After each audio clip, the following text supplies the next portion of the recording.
Chapter 7. The Journey to the Great Oz. They were obliged to camp out that night under a large tree in the forest, for there were no houses near.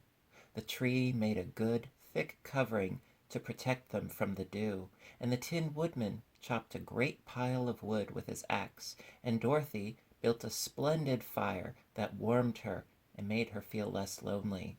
She and Toto ate the last of their bread, and now she did not know what they would do for breakfast. "If you wish," said the lion, "I will go into the forest and kill a deer for you.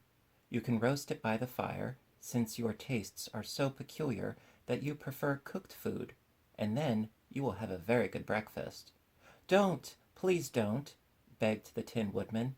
"I should certainly weep if you killed a poor deer, and then my jaws would rust again." But the lion went away into the forest and found his own supper, and no one ever knew what it was, for he didn't mention it. And the Scarecrow found a tree full of nuts and filled Dorothy's basket with them, so that she would not be hungry for a long time. She thought this was very kind and thoughtful of the Scarecrow, but she laughed heartily at the awkward way in which the poor creature picked up the nuts.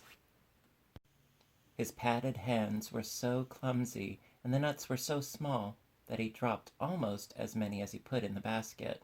But the Scarecrow did not mind how long it took him to fill the basket, for it enabled him to keep away from the fire, as he feared a spark might get into his straw and burn him up. So he kept a good distance away from the flames, and only came near to cover Dorothy with dry leaves when she lay down to sleep. These kept her very snug and warm, and she slept soundly until morning. When it was daylight, the girl bathed her face in a little rippling brook, and soon after they all started toward the Emerald City. This was to be an eventful day for the travelers. They had hardly been walking an hour when they saw before them a great ditch that crossed the road and divided the forest as far as they could see on either side. It was a very wide ditch, and when they crept up to the edge and looked into it, they could see it was also very deep, and there were many big, jagged rocks at the bottom. The sides were so steep that none of them could climb down, and for a moment it seemed that their journey must end. "What shall we do?" asked Dorothy despairingly. "I haven't the faintest idea," said the Tin Woodman, and the lion shook his shaggy mane and looked thoughtful. But the Scarecrow said, "We cannot fly, that is certain. Neither can we climb down into this great ditch. Therefore, if we cannot jump over it, we must stop where we are." "I think I could jump over it," said the Cowardly Lion, after measuring the distance carefully in his mind. "Then we are all right," answered the Scarecrow, "for you can carry us all over on your back, one at a time." "Well, I'll try it," said the lion. "Who will go first?"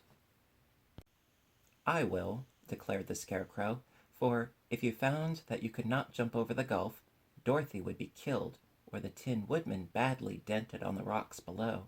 But if I'm on your back, it will not matter so much, for the fall would not hurt me at all." "I am terribly afraid of falling myself," said the Cowardly Lion, "but I suppose there is nothing to do but try it, so get on my back and we will make the attempt." The Scarecrow sat upon the lion's back, and the big beast walked to the edge of the gulf and crouched down. "Why don't you run and jump?" asked the Scarecrow. "Because that isn't the way we lions do these things," he replied. Then, giving a great spring, he shot through the air and landed safely on the other side. They were all greatly pleased to see how easily he did it, and after the Scarecrow had got down from his back, the lion sprang across the ditch again. Dorothy thought she would go next, so she took Toto in her arms and climbed on the lion's back, holding tightly to his mane with one hand. The next moment it seemed as if she was flying through the air, and then, before she had time to think about it, she was safe on the other side.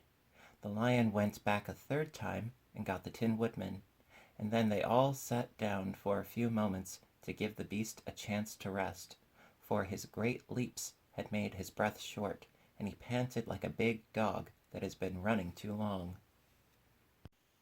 They found the forest very thick on this side, and it looked dark and gloomy. After the lion had rested, they started along the road of yellow brick, silently wondering, each in his own mind, if ever they would come to the end of the woods and reach the bright sunshine again. To add to their discomfort, they soon heard strange noises in the depths of the forest, and the lion whispered to them that it was in this part of the country that the Kallidas lived. "What are the Kallidas?" asked the girl. "They are monstrous beasts with bodies like bears and heads like tigers," replied the lion, "and with claws so long and sharp that they could tear me in two as easily as I could kill Toto. I'm terribly afraid of the Kallidas." "I'm not surprised that you are," returned Dorothy. "They must be dreadful beasts." The lion was about to reply when suddenly they came to another gulf across the road, but this one was so broad and deep that the lion knew at once he could not leap across it. So they sat down to consider what they should do, and after serious thought, the Scarecrow said, "Here is a great tree, standing close to the ditch. If the Tin Woodman can chop it down, so that it will fall to the other side, we can walk across it easily." "That is a first-rate idea," said the lion. "One would almost suspect you had brains in your head instead of straw." The woodman set to work at once, and so sharp was his axe that the tree was soon chopped nearly through. Then the lion put his strong front legs against the tree and pushed with all his might, and slowly the big tree tipped and fell with a crash across the ditch, with its top branches on the other side. They had just started to cross this queer bridge when a sharp growl made them all look up, and to their horror they saw running toward them two great beasts with bodies like bears and heads like tigers. "They are the Kallidas," said the Cowardly Lion, beginning to tremble. "Quick!" said the Scarecrow. "Let us cross over." So Dorothy went first, holding Toto in her arms.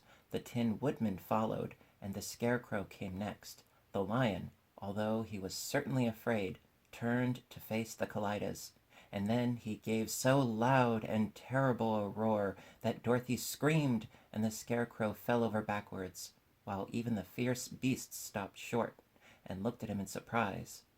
But, seeing they were bigger than the lion, and remembering that there were two of them and only one of him, the Kallidas again rushed forward, and the lion crossed over the tree and turned to see what they would do next.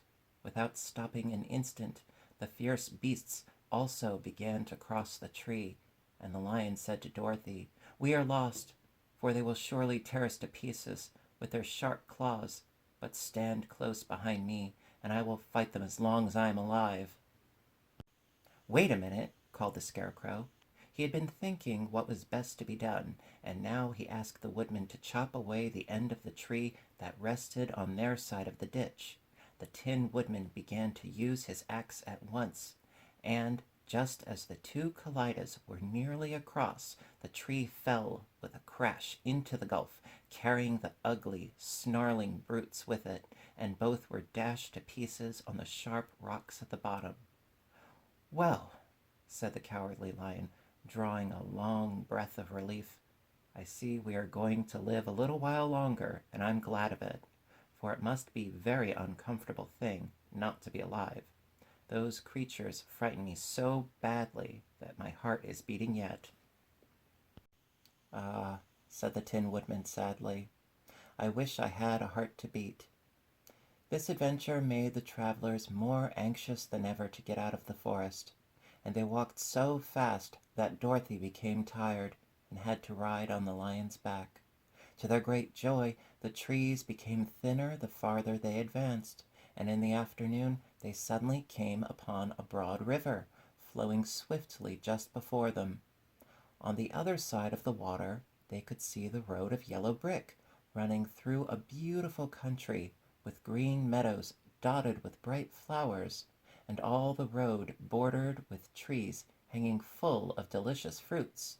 They were greatly pleased to see this delightful country before them. "How shall we cross the river?" asked Dorothy. "That is easily done," replied the Scarecrow. "The Tin Woodman must build us a raft, so we can float to the other side."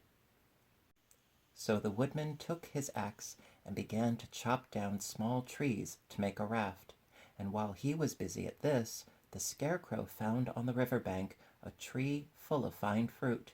This pleased Dorothy, who had eaten nothing but nuts all day, and she made a hearty meal of the ripe fruit. But it takes time to make a raft, even when one is as industrious and untiring as the Tin Woodman, and when night came the work was not done. So they found a cozy place under the trees, where they slept well until the morning, and Dorothy dreamed of the Emerald City and of the good Wizard Oz, who would soon send her back to her own home again.